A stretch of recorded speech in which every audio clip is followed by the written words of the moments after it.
So ddt of e to the x plus ty, then set t equals to 0, what do you get? E to the xy. Right.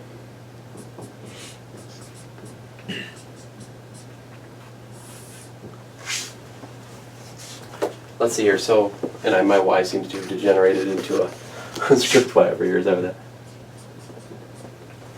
Now, if you want to think about this geometrically, what's going on here is what? Here's the space of all, like, matrices, right?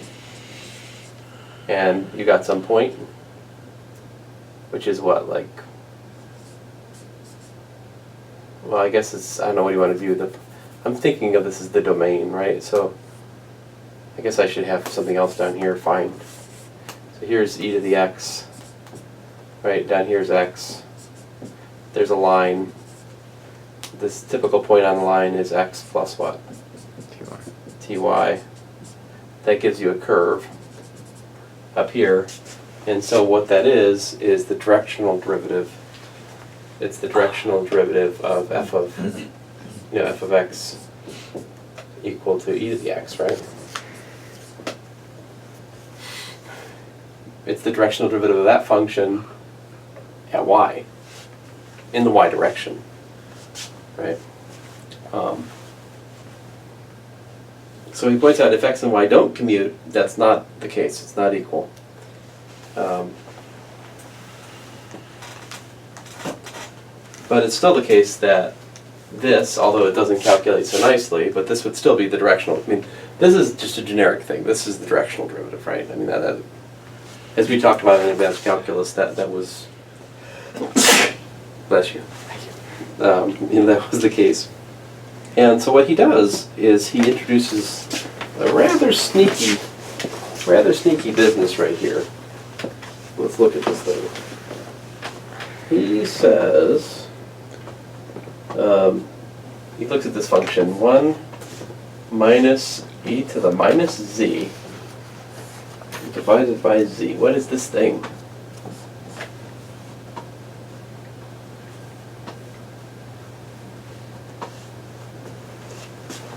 So if you look at the power series of this, it's just what? It's z minus 1/2 z squared plus 1 over 6 z cubed, and so forth.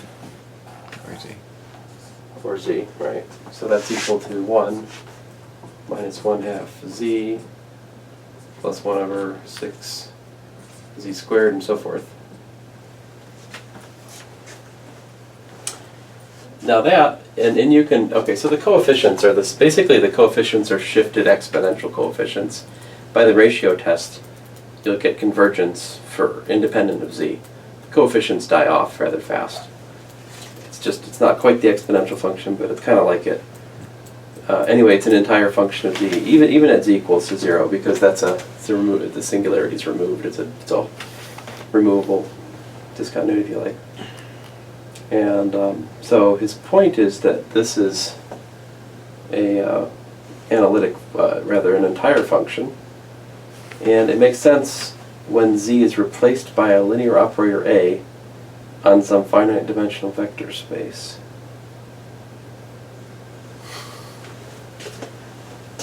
Now that to me seems like a small jump. He's like, okay, so this is an entire function.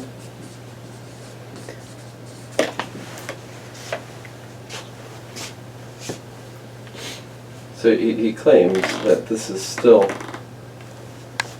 if you replace, I guess I need a name for this thing, h. All right, h of z. So he's like, if you look at h of a, this is a well-defined operator. If a is an endomorphism from some finite dimensional vector space back to itself again. I guess that, I mean, okay, the existence of that operator is essentially the existence of the matrix exponential. It's shifted. I mean, it's formed by a series of operators which has essentially the same convergence behavior as the matrix exponential. So I suppose it's reasonable to suppose that that is a well-defined, I mean, fine, it's well-defined. The question is what uses it. Right. And here's the theorem. ddt of e to the x plus ty. In other words, the directional derivative of the exponential of x in the y direction. All right. He claims we can calculate it by e to the x times I minus e to the minus the adjoint x divided by adjoint of x. Oh man, I love this stuff. Close curly brackets.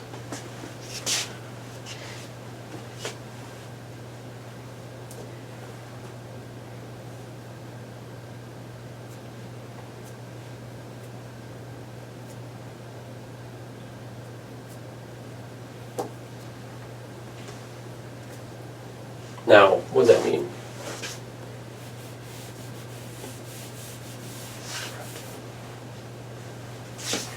Like the notation. Yeah, I mean, you see, it really is just a notation for what? Saying one of the adds get canceled. Right. Right, I mean, we're not, I mean, you could say, are you really dividing by an operator? Well, I mean, yeah, in a certain sense, but in another sense, no. It's just a shorthand for this, right? Why? Because the first thing is 1, and then minus 1/2. So it'd be I instead. Or But No. the y acts on it. So I'm bringing the y inside, otherwise it's hard to write down. right. The next thing would be a joint of x acting on y, which of course would be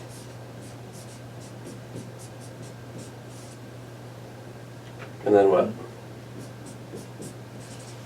Over 3 factorial, a joint of x, I mean the commutator of x with the commutator of x with y.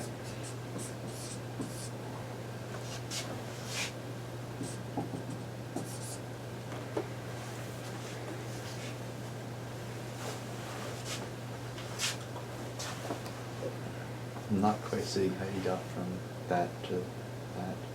Hmm.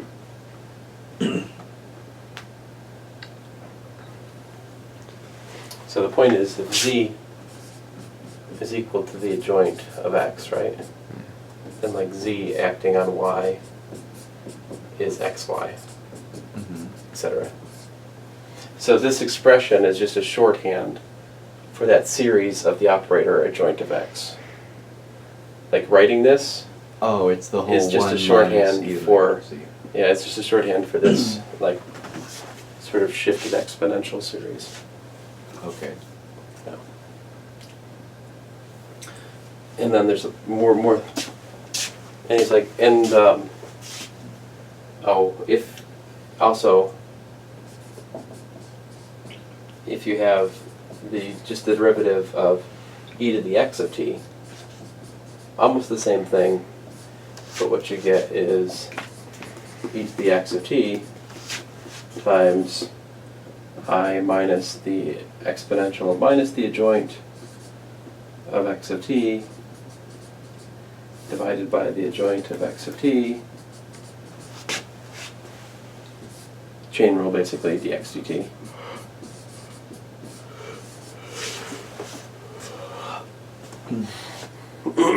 He says the formula for the derivative of the exponential mapping is well known. The proof here follows that of, I don't know how to say that name, T-U-Y-N-M-A-N.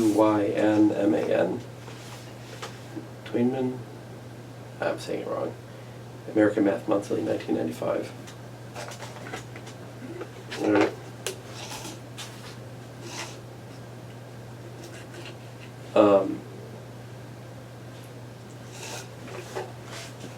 Who's that? You just carrying around vitamin C? Yep.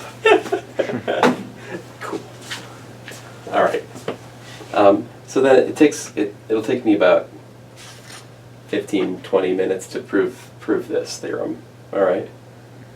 And then 3.4 is actually, but if you skip over to 3.4 for a second, just to look at the proof of the Baker-Campbell-Hausdorff relation, well, we got all this stuff in our head. You know, if you look at it, what he's got here is what, like, he starts with z of t is basically, it's almost what we're trying to have. This is our goal to prove this, right? Mm. He just introduces a parameter t here, right? You differentiate, and then, so he's like e to the z of t is log of this thing, differentiates it, multiplies by exponential minus ct, and then he uses this theorem. We're going to prove the chain rule version of it. Argues that you have invertibility, so you can solve for dz dt. Uses the adjoint homomorphism property. The relation between, then next step on page 74 is the relation between little adjoint and big adjoint. And then he plugs it back in and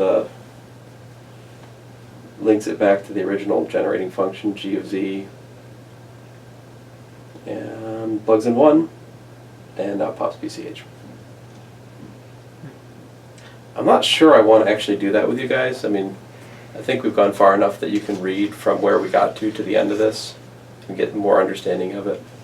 And I think we should probably start again, when we start again in this book, probably should pick up again at like 3.5, where he actually is using this g of z formula to actually derive some terms.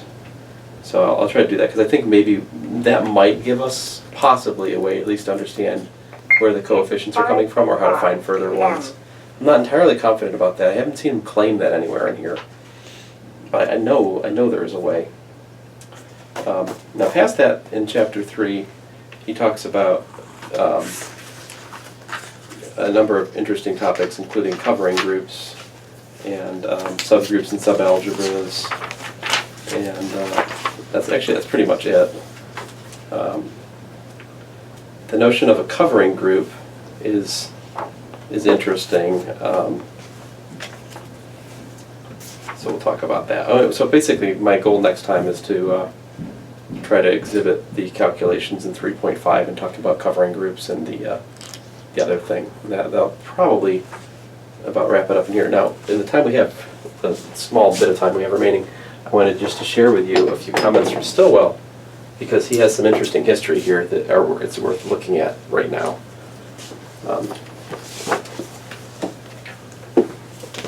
Yeah, this is not at all an easy thing to prove. I mean, it's just not. If you look in naive group theory by John Stillwell, he has recounted this proof by Eichler, which is based on an inductive argument, based on basically algebra. I mean, just pretty much just algebra of homogeneous polynomials or something like that. I mean, he defines something called a Lie polynomial, which is basically a polynomial built from brackets. Okay, and he assumed that it's type Lie below order n, and then he tries to prove that order n is also Lie type. And after 1, 2, 3, about three thick pages of careful calculations, he gets it. And he claims that this is far simpler than what we're doing.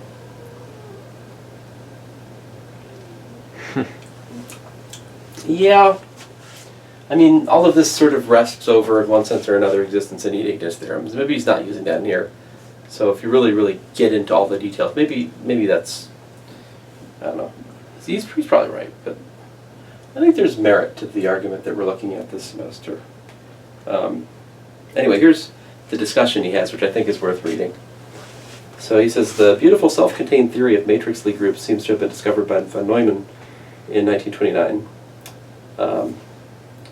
He defines matrix Lie groups as closed subgroups of GLNC, and their tangents as the limit of convergent sequences of matrices. And then basically Stillwell goes on to explain that von Neumann's notion of studying Lie groups was kind of forgotten. He's basically reinitiating that program of inquiry in this book, for one thing. As far as the Baker-Campbell-Hausdorff goes on, he explains in here that Hausdorff, let's see here, the original proofs were very lengthy, around 20 pages. Let's see here. Come on. Where'd the stupid thing go? I just read it earlier. There's more details in here.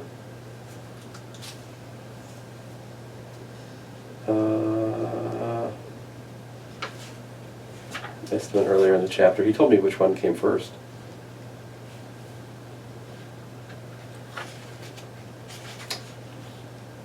Yeah. He said, all right, here it is. Earlier in the chapter. He said, Campbell attempted to do this in 1897. His work was amended by Baker in 1905, with further corrections by Hausdorff producing a complete proof in 1906. He says these proofs were very long, and many attempts have been made to make them shorter.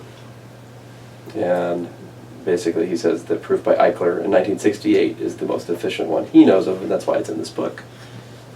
But there's more here. The Bourbaki they tried to fix it too in the 1960s. So Sayre, in section 4 of the Bourbaki in 72, chapter 2, Bourbaki believes that the proper setting for the theorem is in the framework of free magmas, free algebras, free groups, and free the algebras. This is all of which takes longer to explain than the proofs by Baker, Campbell, and Hausdorff. He says that the Eichler proof completely outclasses all of these. And it's pretty interesting because Martin Eichler, 1912 to 1992, he was a German mathematician, worked mainly in number theory, and this is really kind of an outlier in his work, this proof. Interesting saying attributed to him. There are 5 fundamental operations of arithmetic: addition, subtraction, multiplication. Did I say division yet? No. Division and Libra. modular forms. He's a number theorist. Yeah. So the elite brackets.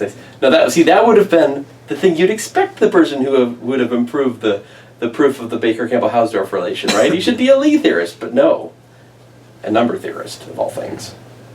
I was told that It's funny. differentiation is a basic operation. I think that's a good way to be. If in doubt, differentiate, right? Isn't that what we learned from, who was it, Bott or Tu or one of those dudes?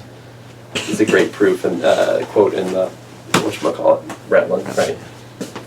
Anyway, thank you for bearing with me, guys. I know this is not especially exciting, but, you know.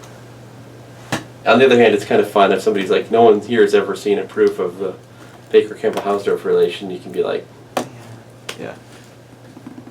and then they'll be like, was it worth your time? And then you can be like, no, it was not.